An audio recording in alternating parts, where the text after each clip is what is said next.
जाति के प्रश्न और जमीन के प्रश्न, जाति और जमीन, इन दोनों प्रश्नों को उन्होंने संबोधित किया था। और जहाँ पर छोड़ा था उन्होंने उपन्यास, अगर आज हम देखें तो आज की राजनीति, आज का राजनीतिक पर्यावरण समझने के लिए भी महिला अंचल सूत्र प्रदान करता है। राष्ट्रीय स्वयंसेवक संघ की उपस्थिति उस उपन्यास में है, और जो संघ की उपस्थिति है वो संघ की उपस्थिति के साथ उन्होंने जो वर्णाश्रमी जो एक संरचना थी, उस वर्णाश्रमी संरचना में जो सवर्ण समाज था, उस सवर्ण समाज के और शूद्र समाज के, मेहनत समाज के अंतर विरोधों को उजागर किया था, और वो किस तरह से उस समय की राजनीति को परिचालित करते हैं यह भी उन्होंने रेखांकित किया था। रेणु के साथ उनसे थोड़ा ही पहले बाबा नागार्जुन ने पलचन्मा उपन्यास लिखा था। बाबा नागार्जुन ने पलचन्मा में भी, वहाँ भी जमीन का प्रश्न है और वहाँ भी जाति का प्रश्न है। पलचन्मा के शोषण के मूल में उसका जो है पिछड़ी किसान जाति से संबद्ध होना है, और एक खेतिहर मजदूर की जो उसकी नियति थी उसको रेखांकित किया है। रेणु और बाबा नागार्जुन ने उसी तरह, जिस तरह प्रेमचंद ने वर्णाश्रम व्यवस्था का भारतीय सामाजिक संरचना क्रिटिक किया था, उसकी आलोचना की थी, उसी तरह से रेणु और नागार्जुन ने भी एक जाति व्यवस्था और जाति व्यवस्था का जो जमीन से अन्योन्याश्रित संबंध है इसको भी छोड़ा था। इन तीन उपन्यासों के बाद, यानी कि बहुत से उपन्यास ऐसे लिखे गए जो कि किसान जीवन को थोड़ा छूते थे, ग्रामीण जीवन को भी छूते थे, और एक जिसे कहा जाए कि एक समग्र रूप में से नहीं, लेकिन टुकड़े टुकड़े में या कुछ ऐसे भी प्रयास हुए, जैसे शिव प्रसाद सिंह का उपन्यास अलग अलग वैतरणी भी है। तो अलग अलग वैतरणी में भी वो पूरी तरह ग्राम कथा ही है, लेकिन अलग अलग वैतरणी जहाँ समाप्त होता है वो, यानी कि जो समाज का जो एक कथित रूप से एक मुख्य धारा है, वो मुख्य धारा की निगाहों से ग्रामीण समाज को देखा जाना था, और उस मुख्य धारा की निगाह में भी जाति व्यवस्था और इसकी एक आलोचना शामिल थी। लेकिन यानी 1954 के बाद इन 70 वर्षों में जो बदला है, यानी कि भारतीय ग्राम समाज में बदलाव का आया है, यानी खेती का अनुत्पादक होना ये कोई नई परिघटना नहीं है। खेती का अनुत्पादक होना प्रेमचंद के भी कथा साहित्य में उपस्थित है, और किसान आत्महत्याएं जिस तेजी से हो रही हैं ये पहले के साहित्य में नहीं था, लेकिन जमीन को ही लेकर के प्रेमचंद की कहानी बलिदान है, इसमें कि गिरधारी आत्महत्या करता है, यद्यपि वहाँ सवाल नजराना और इस सबको न दे पाने की एक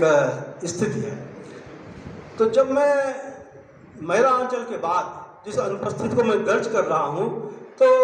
अगम बहे दरियाव में ने एक बड़ी अनुपस्थिति को जो है की पूर्ति की है, एक बड़ी कमी को जो है भरा है। वो भरा इस तरह से है कि एक जो बहुत ही बड़ा एक गुणात्मक अंतर मुझे इस उपन्यास में दिखाई पड़ता है, वो गुणात्मक अंतर ये है कि ये किसान जीवन को या ग्राम जीवन को ऊपर से न देख करके उसके अंतरंग दृष्टा के रूप में इसे इस उपन्यास को लिखा गया है। और जैसे कि इतिहास को और समाजशास्त्र को समझने और देखने की नई प्रवृत्तियाँ आई हैं पिछले 2-3 दशकों में, यानी कि सबाल्टर्न दृष्टि या इतिहास को या समाजशास्त्र को निम्न वर्गीय समाज से देखने की दृष्टि जो उजागर हुई है, वो इस उपन्यास में कहा जा सकता है कि संभवतः पहली बार एक निम्न वर्गीय दृष्टि से, निम्न समाज की दृष्टि से देखा और लिखा जाने वाला उपन्यास है। तो मैं इसको इस तरह से कहता हूँ कि जो अम्बेडकरवादी दृष्टि है, अम्बेडकरवादी दृष्टि यानी कि गांधीवादी दृष्टि से बहुत से उपन्यास लिखे गए। और आज़ाद भारत में जो है नेहरूवन एक जो डिस्कोर्स है उसके तहत जो कुछ उपन्यास हैं, लेकिन यह उपन्यास यानी कि हिंदी साहित्य में, हिंदी उपन्यास में अम्बेडकरवादी दृष्टि से उपन्यास लिखे जाने अभी शेष है। यद्यपि 2 वर्ष पूर्व एक उपन्यास प्रहलाद चंद्र दास का आया था, मौसी का गांव। वो मौसी का गांव पढ़ते हुए मुझे लगा कि जिस अम्बेडकरवादी दृष्टि की अनुपस्थिति जो है महसूस की जा रही थी, वो अम्बेडकरवादी दृष्टि प्रहलाद चंद्र दास के उपन्यास मौसी का गांव में है। लेकिन वो उस मौसी का गांव और अगम बहे दरिया में एक बड़ा अंतर ये है कि मौसी का गांव का जो अम्बेडकरवादी दृष्टि है वो श्रमशील समाज, श्रमिक और एक औद्योगिक श्रमिकों को लेकर के को केंद्र में रख करके लिखा गया है। और ट्रेड यूनियन आंदोलन और जिस तरह से मजदूर आंदोलन या मजदूर संगठनों में एक जिस तरह से यानी मजदूर संगठन जिसमें कि workers of the world unite, दुनिया के सारे मजदूरों एक हो, उस दुनिया के सारे मजदूरों एक हो के संदेश के बीच भी किस तरह से एक जो है जाति का और वर्ण का ये जो फर्क है उस मजदूर आंदोलन में भी एक भाग डालता है। ये उस उपन्यास का विषय था। लेकिन गांव का जो बदलाव है यानी कि खेती का अनुत्पादक होना जो पहले भी था और आज भी है, और आज जो खेती का अनुत्पादक होना है उसके बीच यानी कि एक आज़ाद भारत है। इस आज़ाद भारत में जो एक सरकार की नीतियां हैं यानी कि ये भारतीय समाज, भारत देश का आज भी है जनसंख्या के अनुसार 66% या 70% के आसपास जो है भारत गांव में बसता है। तो एक उजड़ता हुआ गांव है, लेकिन उस उजड़ते हुए गांव में भी भारत का एक बहुसंख्यक बसता है। तो वो उस बहुसंख्य समाज, वो दलित समाज, वो जो है शूद्र समाज, वो एक सवर्ण समाज, इन समाजों के बीच के जो है अंतर संबंध हैं, इनके एक जिसे कहा जाए कि एक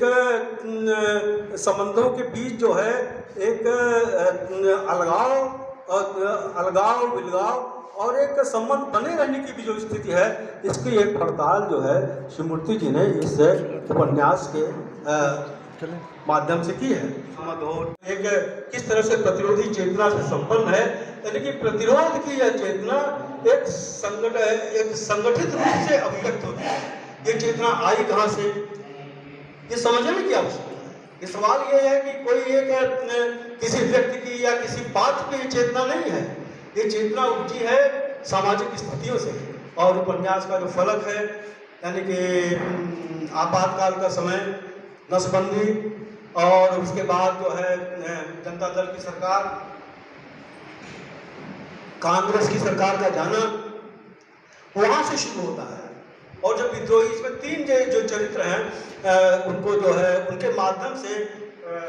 प्रतिरोधी अस्मिता को रेखांकित किया गया है। एक तो विद्रोही के माध्यम से और तूफानी के माध्यम से और जंगी के माध्यम से। विद्रोही यानी जो 1977 का चुनाव था, जिस चुनाव में पूरा उत्तर भारत में सफाया हो गया था कांग्रेस का,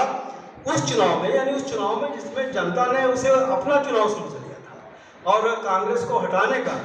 जाहिर है कि बनकट गांव या इसके आसपास के इलाकों में जो कांग्रेस के खिलाफ संदेश था, जो सत्ताधारी दल के खिलाफ संदेश था, वो एक कांग्रेस के जो एक राष्ट्रीय राजकुमार थे, यानी बिना नाम लिए यानी संजय गांधी को समझा जा सकता है। तो उन संजय गांधी के माध्यम से जो नसबंदी या दूसरी चीज आई और उसे बहुत से पकड़ा है, उसमें देखिए यह भी है,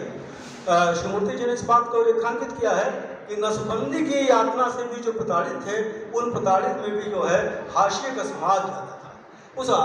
तो उसमें वो आक्रोश ज़्यादा था, यानी कि जो कांग्रेस का वोट बैंक कभी हुआ करता था वो उससे छिटक करके वहाँ पर आया। और जब चुनाव का समय आया 77 का, तो विद्रोही यानी पटरे की जांघियाँ पहने और फटा बनियान पहने हुए जाता है और अपना फावड़ा लेकर के खड़ा हो जाता है कि हम जो है बूथ कैप्चरिंग नहीं होने देंगे, हम फर्जी मतदान नहीं होने देंगे। तो पता चला कि जो है जो कांग्रेस के जो राजकुमार थे बड़े राजकुमार भी, छोटे राजकुमार भी वो वापस चले गए, और जो हमला सरकार का भी हमला था, यानी कि एक शक्ति, यानी कि जनतंत्र की एक शक्ति जो है वो विद्रोही। और विद्रोही खाली ऐसा नहीं है कि चुनाव में उन्होंने मतदान के लिए, उनकी एक जो चेतना है, वो देवी देवता को नहीं मानते, वो साहित्य को नहीं मानते, इस तरह का, यानी जो कर्मकांड है उस कर्मकांड से मुक्त है। तो विद्रोही की जो निर्मित है, उसके बाद विद्रोही प्रधानमंत्री चुनाव लड़ते हैं, एक बार हारते हैं, फिर दूसरी बार जीतते हैं, फिर विद्रोही की पत्नी बनती है। तो इस तरह की सारी स्थितियां हैं। और उसी के समानांतर तूफानी और जंगी, यानी कि ये तूफानी जो है क्यों, एक जिसे कहा तूफानी जो है अम्बेडकरवादी आंदोलन में शामिल होता है, काशीराम के आंदोलन में शामिल होता है, और वो तूफानी जो है यानी कि वहाँ संगठित करता है। और तो एक जिसे बाबा साहब का जो संदेश था, एजुकेट, एजिटेट एंड ऑर्गेनाइज, शिक्षित हो, संघर्ष करो और संगठित हो, तो यह जो संदेश है, यह संघर्ष जो है, यह तूफानी के माध्यम से, और तूफानी को यह संदेश या तूफानी को ये समझ कहाँ से मिलती है कि उस आंदोलन से जुड़ता है, काशीराम के उस आंदोलन के से जुड़ता है, शहरों में उसकी सभा होती है, और अपनी एक जो है वो वकालत पास की है, वकालत भी कर रहा है, और दलित समाज की राजनीति भी कर रहा है। तो दलित समाज में जो नया नेतृत्व पैदा हुआ है, उस नए नेतृत्व को जो है तूफानी, इस उपन्यास में तूफानी उसका प्रतिनिधित्व करता है। और तूफानी यानी कि गांव में बहुत सी चीज़ें नहीं पता है। सवाल यह जो मिशन कहा जाता है, बाबा काशीराम का मिशन, इस मिशन के सहारे जो है एक शांतिपूर्ण क्रांति हुई हमारे उत्तर भारत में, जिसको कि हमारे समाजशास्त्री जेफरलॉर्ड ने साइलेंट रिवॉल्यूशन का एक जो संज्ञा दी। तो वो साइलेंट रिवॉल्यूशन जो है जिस समाज में आई, जो कहाँ से आई, वो एक जिस चेतना के साथ आई, उस चेतना का एक जिसे कहा जाए कि पड़ताल इस उपन्यास में की जाती है, और उसको एक समझ भी, यानी कि गांव के अंदर रात में बैठकें होती हैं, दलित समाज की बैठकें होती हैं, उस दलित समाज की बैठकों में प्रतिज्ञाएं पढ़ी जाती हैं कि हम जो है राम कृष्ण शिव को नहीं मानते, हम ब्रह्मा विष्णु महेश को नहीं मानते, हम किसी कर्मकांड को नहीं मानते। यानी आज जिन बातों को कहने के लिए देशद्रोही कहा जा सकता है, वो बातें इस उपन्यास में उस तूफानी चरित्र के माध्यम से आई है। तो हमें इस निर्मित को भी समझना पड़ेगा कि वो विद्रोही पात्र कहाँ से आया, वो तूफानी कहाँ से आया, और वो जंगी कहाँ से आया। यानी जंगी एक दलित पात्र है, तो दलित है, पढ़ना चाहता है, उसके पिता उसको पढ़ाना चाहते हैं, वो स्कूल जाता है, लेकिन स्कूल में ऐसी परिस्थितियाँ पैदा की जाती हैं, चाहे वो छूत छात की हो, चाहे मास्टर के द्वारा मारे जाने की हो, चाहे समझ जाति द्वारा उसके खिलाफ शिकायत किए जाने की हो, और फिर पता चला कि जब वो स्कूल के जाने की उसकी स्थितियाँ खत्म हो गई, स्कूल जाना उसे बंद करना पड़ता है, तो फिर एक मिस्त्रीगिरी करता है वो एक मुस्लिम अपने साथी के साथ, असलम के साथ। तो अब असलम और जंगी का जो साथ होता है, फिर किस तरह से जंगी किन परिस्थितियों में उसकी माँ के साथ जो है तो व्यवहार मुख्तार साहब करते हैं, जिनके यहाँ मुख्तार साहब क्या काम करती है, तो जिस तरह से वो अपनी माँ को बचाने के लिए या आक्रोश में जा करके उन पर फावड़ा या हथियार या चला देता है, और जिस तरह से फिर गिरफ्तारी होती है, पूरे गांव की गिरफ्तारी हो जाती है, तो और वो जेल चला जाता है। तो जंगी जब जेल चला जाता है, यानी कि एक देखने की बात यह है कि दलित समाज का एक नौनिहाल, पहले प्राइमरी स्कूल में उसे पढ़ने नहीं दिया जाता, फिर वो मिस्त्रीगिरी करना चाहता है, 10-20 रुपये उसे मिलते हैं, महीने में कुछ और मिल जाता है उसको, तो ये सब करने वाला आदमी भी अंततः वो जो है अन्याय का प्रतिकार अपने घर पे करता है, और वो जेल जाता है। उस जेल में, यानी कि उसकी निर्मित को समझने के लिए, उस जेल में उसे गजाधर मास्टर मिलते हैं, और वो गजाधर मास्टर उसी की जाति है। वो गजाधर मास्टर भी एक जो है दलितों के बीच या उपेक्षितों के बीच में जो एक नेताजी काम करते हैं, वो नेताजी जो सवर्ण जाति के हैं, उच्च जाति के हैं, बड़ी जाति के हैं, लेकिन वो नेताजी उसी परंपरा के हैं जिस परंपरा के राहुल सांकृत्यान थे,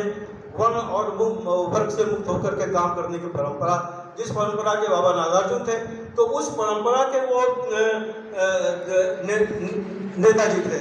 और वो नेताजी जो है राजपूत थे, क्षत्रिय थे, और मजदूरी के सवाल के काम पर, यानी कि जब गांव के जो खेतिहर मजदूर हैं अपने मजदूरी बढ़वाने के लिए कि भाई 3 किलो हमको अनाज दिया जाए, सवाई के आधार पर दिया जाता था। इस उपन्यास की एक बहुत बड़ी विशेषता यह भी है कि इसमें गांव का समाजशास्त्र तो आप जानेंगे ही जानेंगे, गांव का अर्थशास्त्र भी जानेंगे। कई बार ये कहा जाता रहा है, बहुत से समाजशास्त्री इस बात को कहते रहे हैं, या समाजशास्त्र के जो पाठक हैं वो कहते रहे हम किसी समाज को जानने के लिए हमें क्या जरूरत है कि हम किसी उपन्यास को पढ़ें या ये करें। तो ये उपन्यास बताता है कि ऐसी क्या चीज़ें हैं जो इस उपन्यास में, जो इस कथा रचना में है, जो समाजशास्त्र की पुस्तकों में भी नहीं। यानी कि क्या रेट था, सूद का क्या रेट था, या कौन कौन सी फसलें बोई जाती हैं, फसलों की इतनी गहरी जानकारी, ये सारी जो जानकारियां हैं, ये सारी जानकारियां जो है इस उपन्यास के माध्यम जाहिर है कि भारत के गांव की जड़ों में या अपने गांव की जड़ों में, अपने इलाके, अवध के इलाकों की जड़ों में शिवमूर्ति जी का जो गहरी पहचान है, इसलिए वो जो है। तो अब जंगी जो है उन गजोधर मास्टर, यानी गजोधर मास्टर ने जंगी की यात्रा को आसान बना दिया। एक जो लंबी दुर्गम यात्रा थी, उस दुर्गम यात्रा को विचार की यात्रा से समझ किया, और अम्बेडकर का पहली बार नाम जो है जंगी ने उन्हीं गजाधर मास्टर से सुना था। वो वहां से गजाधर मास्टर उसको संविधान का महत्व बताते हैं, वो संविधान की किताब तलाशता है जेल की पुस्तकालय में, तो वहां से वो दीक्षित होता है। लेकिन गजाधर मास्टर जेल में है क्यों? गजाधर मास्टर जेल में इसलिए हैं कि जो एक नेताजी थे, जो सवर्ण नेता थे, जो क्षत्रिय थे, उन नेताजी की हत्या किसने कराई? उन्हीं सवर्ण समाज के लोगों ने, उन्हीं राजपूत समाज के लोगों ने कराई, जिनके विरुद्ध जो है दलित समाज जो है मजदूरी बढ़ाने का और इसका एक आंदोलन कर रहा था। तो अब वो बहस होती है गजाधर मास्टर के बीच में और जंगी के बीच में कि फिर क्या रास्ता है। संविधान भी है, अदालत भी है, पुलिस भी है, तो क्या रास्ता है? तो उनके मुंह से निकलता है कि भाई एक जो है बलवान जिसके पास शक्ति होती है वो करता है। तो वो कहता है कि तो फिर एक शक्ति अर्जित की जाए, और यानी कि यहाँ से उसका रास्ता जो है बदलने की शुरुआत होती है। और उस बदलने की शुरुआत में जंगी यानी अन्याय नहीं करता, जंगी उन लोगों को नहीं सताता है जो कि सामान्य या सवर्ण समाज के ही सामान्य लोग हैं या किसी समाज के लोग हैं, वो उन लोगों से बदला देता है। यानी कि जो आदिवासी समाज के साथ, दलित समाज के साथ, दूसरे समाज या एक संतोषी के साथ भी जो अन्याय हुआ है, उन सारे अन्यायों को वो न्याय दिलाने की कोशिश करता है। तो यहाँ पर एक सवाल ये है, भारत एक जनतंत्र है, भारतीय जनतंत्र में अगर न्याय यहाँ की संवैधानिक संस्थाओं के द्वारा नहीं मिलता तो इन संवैधानिक संस्थाओं पर खतरा कहाँ से है? इन संवैधानिक संस्थाओं पर खतरा इस तरह की जो है संस्थाओं से ही है। तो जंगी जो है एक प्रतिलोम है, एक प्रतिविमर्श है, एक काउंटर नैरेटिव है। आज की हमारा जो संसदीय जनतंत्र है, उस संसदीय के जनतंत्र के समक्ष एक काउंटर नैरेटिव है। उस काउंटर नैरेटिव में ये शामिल है। यानी आज जो हम नंगी आंखों से भी देख सकते हैं कि जो हमारा अल्पसंख्यक समुदाय है, अल्पसंख्यक समुदाय किस तरह से उसका उसे जो है दीवार से सटा दिया गया है, जिस तरह से उसे दूसरे दर्जे की शहरी की में डाल दिया गया है। तो वो यह विमर्श भी उस उपन्यास में है। यानी कि उस उपन्यास में एक 17 साल तक एक अल्पसंख्यक है और 17 साल वो गिरफ्तार होता है, एक जो है फर्जी बम कांड में उसको डाल दिया जाता है, और 17 साल के बाद असलम छूटता है। तो यह असलम की गिरफ्तारी और जम्मू का जो साथी है या गांव में जो इसके अंदर जो उपन्यास के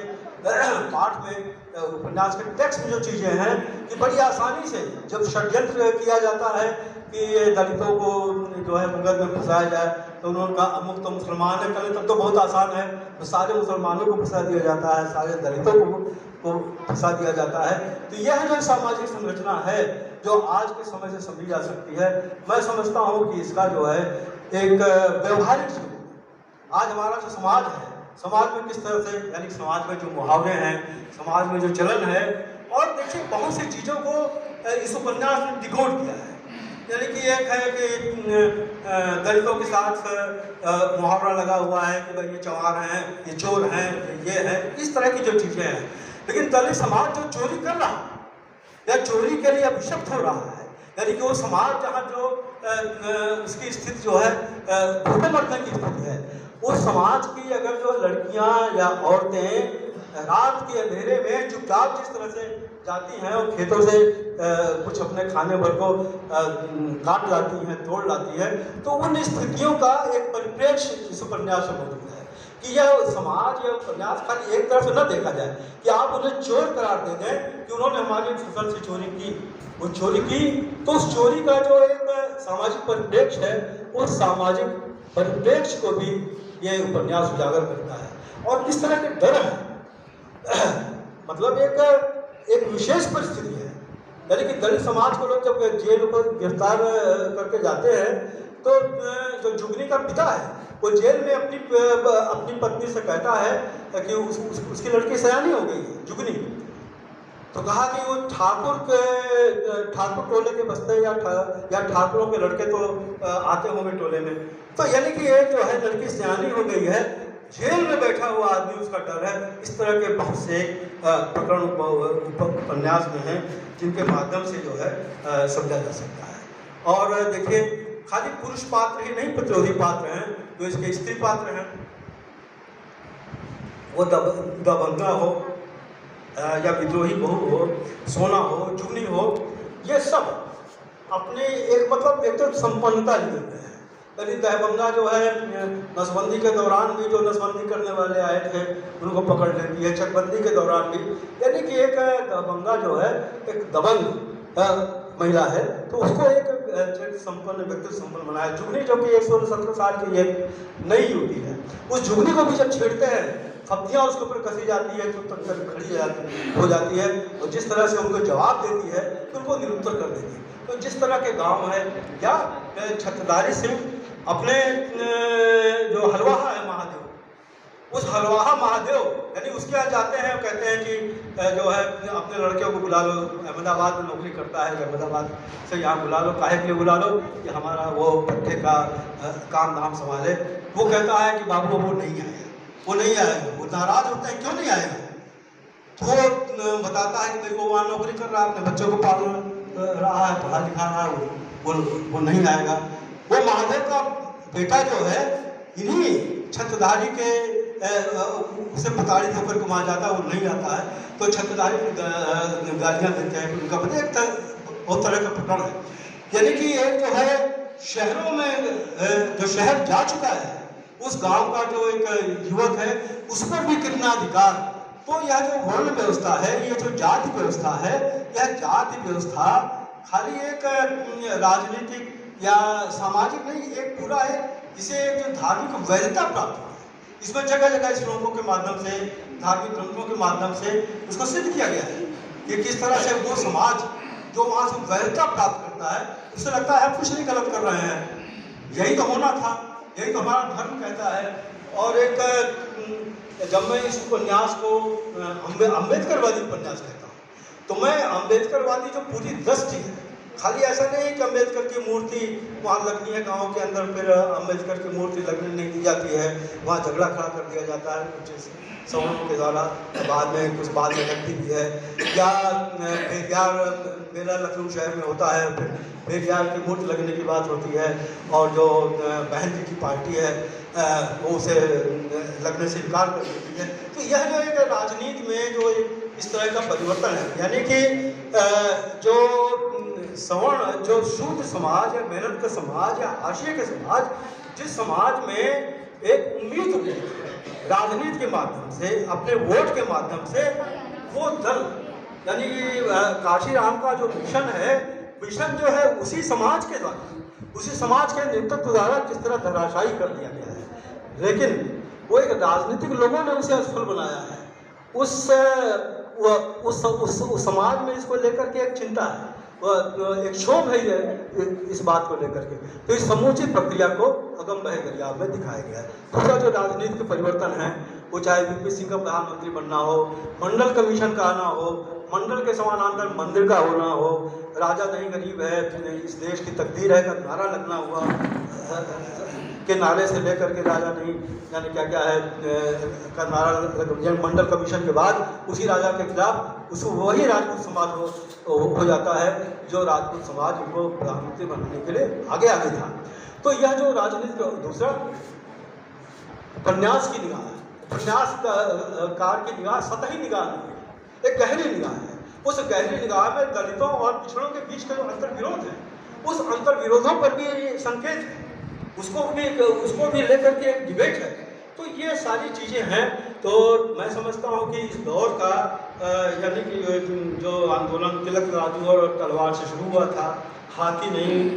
गणेश से जो पहुँचा, ये तो भारत की एक सामाजिक स्थितियाँ, हाशिए के समाज की स्थितियाँ में और अपना आत्मसम्मान बचाने की स्थितियाँ। लेकिन दूसरी तरफ गांव जो उजाड़ हो रहा है, गांव उजाड़ क्यों हो रहा है? गांव में किसान जो है, यानी ये जिस समाज की हमने बात की, इनमें व्यापक समाज तो ऐसा है कि उसको एक तो खेत नहीं है उसके पास, लेकिन जिनके पास खेत है वो तो उनकी क्या स्थिति है, वो कैसे विपन्न हो रहे हैं। चाहे ट्रैक्टर के माध्यम से पांडे की त्रासदी हो, पांडे की आत्महत्या का सवाल हो, और पांडे की आत्महत्या का सवाल एक किसान की आत्महत्या का सवाल नहीं है, बल्कि समूचे देश में खेती के अनुत्पादक होने के तथ्य को वो रेखांकित करता है। तो यह जो एक सारी स्थितियां हैं, और इस उपन्यास में यानी कि जो एक आखिर के जो दृश्य है, जहाँ पर कि यानी किसान आंदोलन का संदेश है, किसान एकत्रित होते हैं, किसान आंदोलित होते हैं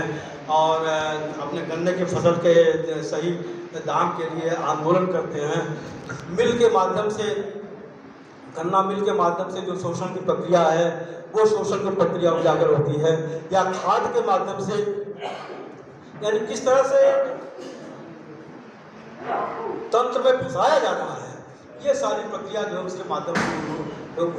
उजागर हो रही है। लेकिन उपन्यासकार की निगाह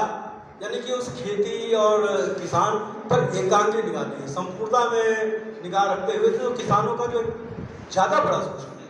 वो शोषण यानी कि जो किसान आंदोलन है, किसान आंदोलन की जो मांगे हैं और उनके साथ जो है उनकी जो एकता निर्मित करने का प्रयास करता है, उसमें भी बहुत दिलचस्प है। यानी कि उसके पहले ये है जब बसपा का ही आंदोलन, बसपा के आंदोलन के लिए या किसी रैली के लिए, या बाबा साहब अम्बेडकर को भारत रत्न मिला है उसके लिए रैली में अगर दलितों को जाना है तो तूफानी या ये जो उसको ऑर्गेनाइज करते हैं, तो सवर्ण समाज के लोग अपनी बस देने में आनाकानी करते हैं, अपना ट्रैक्टर देने में आनाकानी करते हैं, किस तरह से समय पर नहीं पहुंचते हैं। ये छोटी छोटी चीज़ें ये अखबारों की खबर भी नहीं, ये हमारे आपकी निगाह में भी नहीं है। तो इन सारी चीज़ों पर निगाह रखते हुए तो किसान आंदोलन जो है एक महज एक सपना नहीं है। हम आप देख रहे हैं कि इन दिनों भी किसान जो है दिल्ली के बॉर्डर पर जमा है, 2 साल पहले भी दिल्ली के बॉर्डर पर जमा था, और वो एकता जो है वो जाहिर है कि वो खेती किसानी करने वालों की एकता है, वो किसी जाति समूह की एकता नहीं है। तो उपन्यासकार वहाँ पर एक उम्मीद की किरण देखता है, लेकिन इस उम्मीद की किरण देखते हुए भी उस समाज में जो हाशिए का समाज है, जिसके पास खेत नहीं है, वो इस बात का सवाल करता है कि भाई हम क्यों उस आंदोलन के साथ जुड़े। अगर वो संतोषी कहता है वो अगर हमारे साथ खड़े हुए होते जब चक्रधारी के खिलाफ हम लड़ रहे होते, हमारे ये हालात क्यों होते। तो इस तरह का एक वार्तालाप भी है, इस तरह का बहस मुबाहिजा भी है, ये सारी चीज़ें हैं। लेकिन अंत जहाँ पर होता है, जिसकी तरफ हमारे पूर्ववक्ताओं ने संकेतित भी किया कि वो ये है कि एक बेहतर समाज, आमूलचूल परिवर्तन वाला समाज, क्रांतिकारी समाज, यानी कि 42 जो है जो नया नाटक करने के लिए प्रदर्शित होता है, वो नया नाटक ये है कि आमूल परिवर्तन का एक नाटक हो या एक खेला हो, यानी कि एक चाहत है। अब उपन्यास नहीं है, उपन्यासकार जाहिर है कि एक भारत का सुप्रीम कोर्ट नहीं है कि वहाँ से निर्णय दे दे कि यही रास्ता है। उस रास्ते को यानी संपूर्ण सामाजिक स्थितियों को वो दिखाता है और उसको करता है। यानी कि दलित समाज के तो छोटे छोटे सपने हैं। परमेश्वरी जो है फूली हुई रोटी, दलित परमेश्वरी जो फूली हुई रोटी का सपना देखता है, यानी सपने में वो रोटी देखता है। और तो इस तरह की जो बहुत सी चीज़ें हैं जिन पर कि सामान्यतः जो ध्यान नहीं जाता है। और जो एक मैंने कहा जो इन 70 वर्षों यानी महिला अंचल के बाद की जो व्यक्ति थी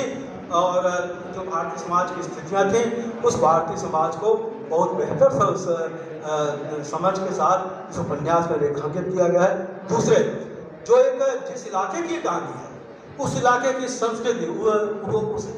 उस इलाके का विवाह, उस इलाके की दूसरी चीज़ें, और वहाँ भी जो हमने शुरू में कहा कि एक निम्न समाज की दृष्टि, यानी कि जो वहाँ का जो विवाह भी है या विवाह के अलावा जो बहुत सी वहाँ की चीज़ें हैं कि वो बिना विवाह के औरतें को लाया जाता है। बहुत सी कहानियाँ हैं। इतना बड़ा 600 पृष्ठों का उपन्यास है, जायजा कि थोड़े समय में सारी बातें नहीं कही जा सकती हैं। तो वहाँ भी एक चीज़ों पर निगाह है। तो एक मैं इसे कह सकता हूँ कि ये हिंदी साहित्य या हिंदी समाज के लिए एक बड़ी कृति है, बड़ी उपलब्धि है। लेकिन उससे बड़ी उपलब्धि भारत के समाज शास्त्र के लिए, सोशियोलॉजी के लिए है। ये पुस्तक है आगे आने वाले दिनों में 10 साल, 20 साल, 25 साल, 5 साल, यानी कि एक समाज शास्त्र का एक बृहद अध्ययन के रूप में इस उपन्यास को संदर्भित किया जाएगा कि गांव के रीति रिवाज, ये यानी कि अब कितने लोग, शहर के कितने लोग फरवाही नाच जानते हैं। फरवाही नाच लुप्त भी हो रहा है, लेकिन लुप्त होने के साथ साथ वो उपस्थित भी है। अभी आप चले जाइए अवध के गांव में या बहुत जगहों पर जो उनके समारोह बहुत सी चीज़ें होते हैं, तो उसमें वो फरवाही नाच होता है। फरवाही नाच निम्न जातियों का नाच है, तो निम्न जातियों के इस नाच की चर्चा नहीं होती है। एक कथित रूप से जो एक सभ्य समाज है, जो एक कथित रूप से सुसंस्कृत समाज है, उस सुसंस्कृत समाज में इसे अपसंस्कृत माना जाता है। तो इस तरह की चीज़ों को इस उपन्यास के माध्यम से शिवमूर्ति जी ने केंद्रिता प्रदान की थी। चाहे वो इसलिए कर पाए क्योंकि उनका सीधा संबंध, उन्होंने इस नदियों का गाँव नहीं लिखा है, वो तो उनकी गहरी बैठ है गाँव में, गाँव के बारे में उनकी समझ है, इसलिए वो उपन्यास लिख पाए। मैं समझता हूँ कि भारतीय ग्राम जीवन का, भारतीय किसान का तो ये बड़ा उपन्यास है ये। और हिंदी में जिस तरह के उपन्यास इन दिनों लिखे जा रहे हैं, अखिलेश जी जिस तरह का जिक्र भी किया, तो उनमें एक अत्यंत महत्वपूर्ण उपन्यास होने जा रहा है। मैं एक बार फिर शिवमूर्ति जी को बधाई देते हुए अपनी बात समाप्त करता हूँ। धन्यवाद।